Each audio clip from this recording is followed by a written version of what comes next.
These have been the most popular thumbprint cookie recipe on Google for the past several years now, and there's a very good reason for that. They're buttery, soft, perfectly sweet. They hold their shape. If you follow my instructions, they won't crack on you, and they're very versatile. You can fill them with any flavor jam you would like. You are going to need 1 cup or 226 grams of softened unsalted butter. Let's go ahead and drop that in our bowl. And a quick note on the butter, it should be softened, but not quite to room temperature yet. It shouldn't be melty or oily. Otherwise, your thumbprints will be a little bit more prone to spreading or will need a little bit more time to chill. Before we add anything else, we're going to beat the butter until it's smooth and creamy. You can do this in a stand mixer with a paddle attachment if you prefer, but today I'm just using my electric hand mixer.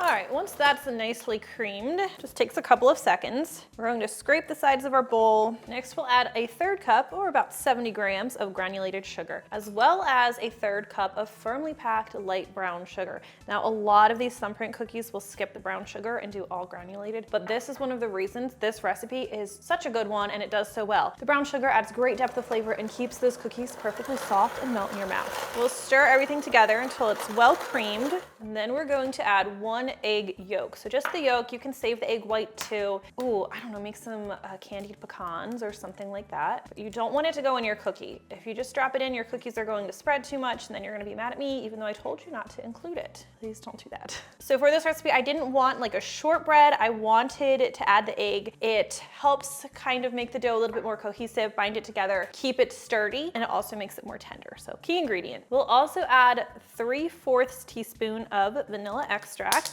Ooh, that's a nice subtle amount of vanilla. Still don't have my 3/4 teaspoon. I do love these measuring spoons though. They're very cute. Let's go ahead and stir everything together. Get that egg nicely incorporated.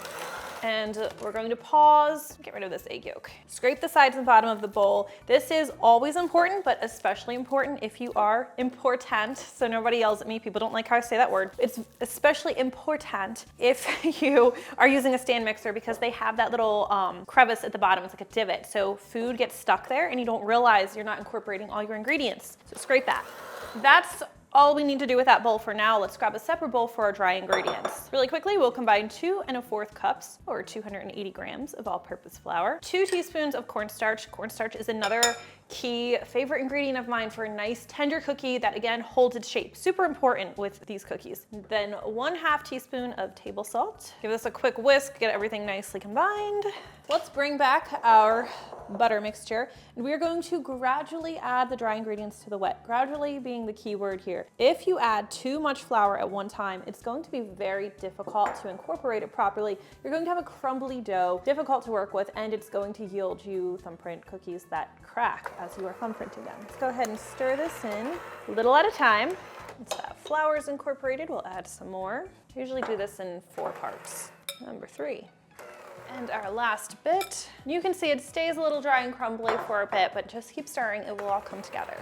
All right, let's take a look. Scrape the sides and bottom, make sure there's no flour remaining, and make sure the dough is sticking to itself, which it is. So we're not quite ready to bake yet, but we are ready to scoop our thumbprints right now. I have just like a regular baking sheet that I've lined with wax paper. You can use a plate, whatever you want, something that'll fit in your freezer. We are going to scoop the dough by tablespoon-sized portions. So tablespoon of dough, this is like 15 or 16 grams. We're going to roll it into a tight, smooth ball. That's really important because if it's not nice and smooth, when you indent it, it'll crack. That will also happen if your dough isn't mixed well enough. All right, so once we have a nice smooth ball, I recommend rolling this through granulated sugar. This is an option, so you could skip this if you want, but it really adds such a nice touch. I think it's one of the reasons these cookies are so highly rated. Then you can go ahead and use your thumb to imprint it. If you want the indents to be a little more uniform, you can use like the back of a rounded teaspoon. Either one is fine. And thanks to the sugar, it shouldn't stick. These are just like cute little cookies. And I do kind of indent them as I go. I don't like to roll all of them and then go back and indent them because the dough actually will start to dry out as it sits. And if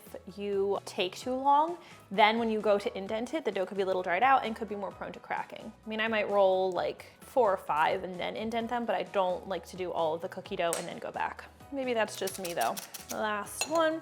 Now these cookies are going to need to chill before you bake them and before you fill them. I recommend chilling them as well. So I'm going to place these in the freezer for 30 minutes. If you plan on chilling them longer than 30 minutes, I would recommend covering them to keep them from absorbing any odors or from drying out too much. While they are chilling in the freezer, get your oven preheating to 375 degrees Fahrenheit. Now, once the dough is nearly done chilling, I also recommend measuring out your jam that you'll be using for a filling. And I usually need between a half cup and 2/3 cup of jam. This is a seedless raspberry jam. Use whatever kind you prefer. If you're looking to do a chocolate version, that's done a little bit differently. I'll try to remember to link to the chocolate version in the description. So the jam can be pretty firm right out of the jar, so you'll want to pop this in the microwave for just a couple seconds until it's thinner and more spoonable. Spoonable, is that a word? You know what I mean. All right, our cookies are chilled, our oven is preheated, our jam is jammy. What we're going to do now is just fill each thumbprint with a spoonful of jam, fill it up to the brim. And you know what is actually gonna make this easier? If you transfer the cookies to the baking sheet. I'm getting a little ahead of myself. You don't want to bake the cookies all together like this. You definitely don't ever want to put wax paper in your oven. So let me grab a new baking sheet lined with parchment paper, not wax paper. We're going to space the cookies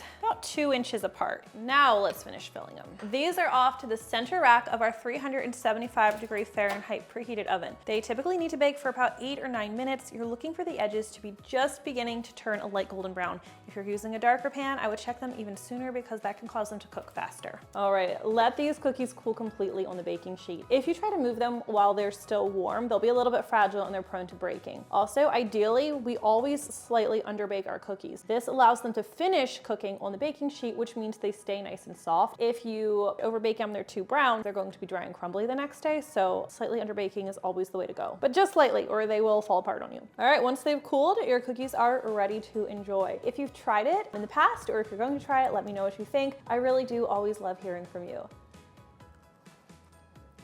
That's the perfect cookie. Look at that. It's so good. I'm not doing my hair, do I? Or they will act. My eyes are so bad. I have to do it all again. I don't remember where I stopped. I was talking about.